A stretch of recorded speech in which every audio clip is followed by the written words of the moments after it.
Amen. Babulisile bonke wonke ngokushana kwabo bangcwele egameni lenkosi yethu. Ndibulisile umzo wasemabheleni nomzo wamaqoqo egameni lenkosi yethu. Ndibulisile umzi beqelenga kuwe eqelengela inyama. Umzo omkhulu kakhulu ndibukele egameni lenkosi yethu waseNazaretha.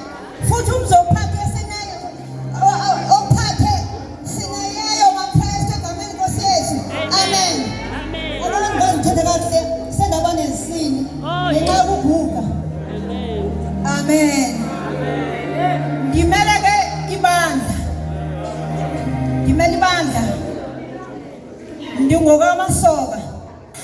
Uqekwana ugadluma. Uthutha. Ongavali ngezivalo, uvala ngamakhanda amadoda. Uvala ngawethu. Nabanye bevuna amasimba. Ikhala mliPrayman Fletcher. Kundawo kuthiwa seGxaku. Umzonke upha ezingcuke enkalweni kwamasoka. Ndisindisiwe ke bangcwele ngixolela izono. Ngizomela ibandla, ngizomela uMr Njamela. uMr Njamela ufike ebandleni ngo-2022 emveni kwentente yethu yokuqala yayikhaya New Dawn. 2022 uMr Njamela umaKristu amahle. 2023 bese sinaye bengimkhokhela ke ngumfundisi wakhe. Ngumfundisi wakhe maKristu. Ukhonzile ke bangcwele uMr Njamela ethobekile. Yazi khona abayi-undermineyo into yoba umama athi ngumfundisi bangcwele. Futhi ndifundiswe kakuhle nguThixo. uThixo ndifundisile ndafundiseka maKristu. Futhi njengoba ndingumama ogqotyiwe ongumfundisi andibagezele otata. Yiyo le nto uThixo ekwazi undinika otata ndibakhokhele. Amen. Bendimkhokhela kuMr Njamela maKristu kakuhle bangcwele. Futhi bengutata ebeyifuna yonke into ngoba ukudibana kwami naye sahlala phansi bangcwele. Ndambonisa zonke izinto sihleli phansi singekho kule nkonzo engxamile sihleli phansi bangcwele. Ndambonisa yonke into futhi bekathi xa engayiqondi into afune sihlale phansi azi yonke into maKristu amahle. Ebesifundiseka ke bangcwele nangona inyaniso ingena nzima emntwini. Ewe manje. maKristu amahle. Umuntu uyithambela nzima inyaniso maKristu. Kodwa ke befundiseka futhi ethobile futhi kuye bendibona ifuture maKristu amahle. Bendibona umfundiswa ngomso kuye bangcwele ngoba bethi xa ingenzanga kakuhle maKristu athobeke ayixelela uxolo laa ndawo maKristu. Ukhonzile ke uMr Njamela until to 2025 maKristu amahle. Ukuhlukana kwami naye ndihlukane naye ndisiya ndingumfundisi mna obased uvangelo. Ndithanda kakhulu uvangelo kakhulu. Ndishiya phansi yonke into ndihambe ndiyovangela. Ndimshiya eBrantshini ndiyovangela eDanuni maKristu. Ukwehlukana kwami naye bangcwele. Ubuya kwami eDanuni ndizobuya sokuthiwa uhlabekile akaphilanga bangcwele.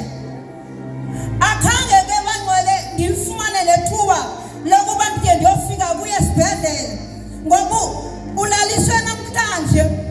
Xa ndithi ngomso ngo-3 ndizawuvelela umzalwane wami khange afike u-3 kwathiwa ulishiyile eli uphakamise izandla bangcwele egameni lenkosi yethu waseNazaretha. Usiqubule kakhulu silibandla His Grace and Mercies Ministries. Uliqubule kakhulu ibandla siqubule bangcwele special. Siye sakhwaniseka ewe asikhonzeli basibe zizimakade zalapha emhlabeni. Sikhonzela umoya obungonaphakade maKristu amahle. Kahle kahle le ndawo ayipheleli la.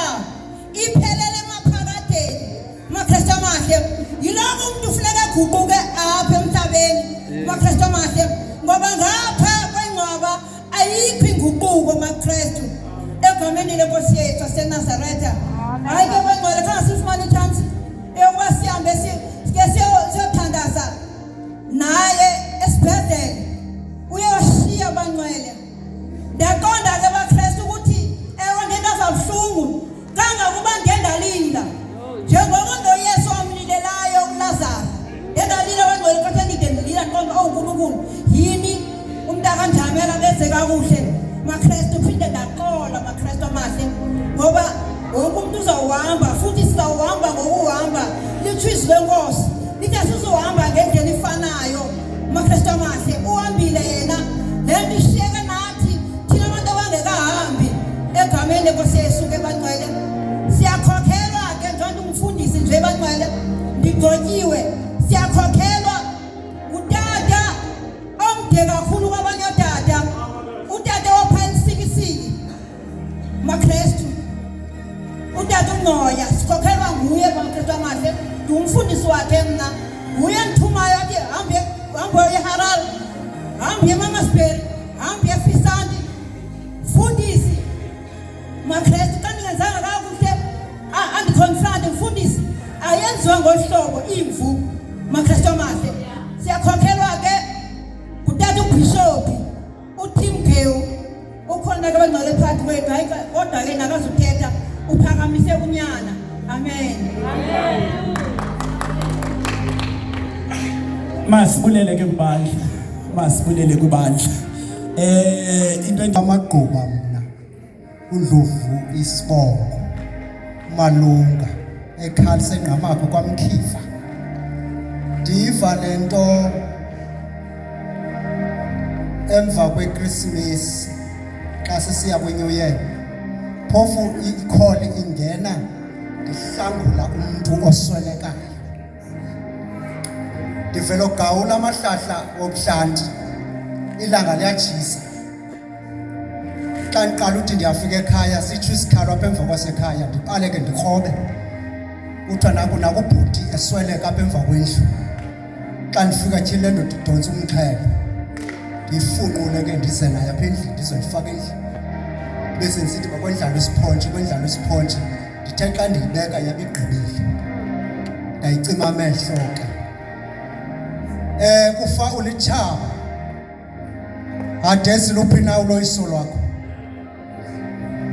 elona tshaba liyakubhangiswa kukufa unyana lendoda uImangi ukhulela apha kum ebepha endlini ikhulela pha athi xa efika utata kaImangi bindoda benoncumo le bendithi bandibheke onzweni phaa kulaa ngingqi ndaqonda uba kushiyeke amadoda amathathu ngoku xa ndibala kwesaa sitoko esasifika eNdlovu kuqala amadoda asixhenxe abhubhe sipha amadoda ezecurity eziyi-2 ezagula special nazo zanduluka sipha xa ndibala ngoku ngexesha kufowunwayo kuthiwa utata kaImangi uwile ndithi mna ngumcethe ndithi umcethe omphina ingqondo phazamiseke ndingalazi negama elikaImangi emva kwe-hour iphinde ibuye ingqondo kuthiwa hayi bani uyiseka iMangi ndiyamazi hayi bo utata kaImangi ubhubhile nyhani kuthiwa hey yayazi ke imeko yasezilalini ke busy kakhulu kwelaa cala lethu eNgqamakwe ngoba singamadoda asebenzayo ungaboni ndinxibe le nto wena phaa xa ndifika phaa ndinxibe iavaroli negamboots ndingene egadini hlakule mama kaImangi ndiyakhumbula ixhewukazi utata kaImangi lena yintanga womnina wam endayishiyela ibele ndikhumbula ixhewukazi kwenye igame ndithatha ngemoto phaa ndibathatha bonke amaxhagwazana phaya ndiyoritsha i-50 yam ndiyoselebreyitha ndathi mababe khona njengabantu abadala endandihleli nabo phaa ehlaleni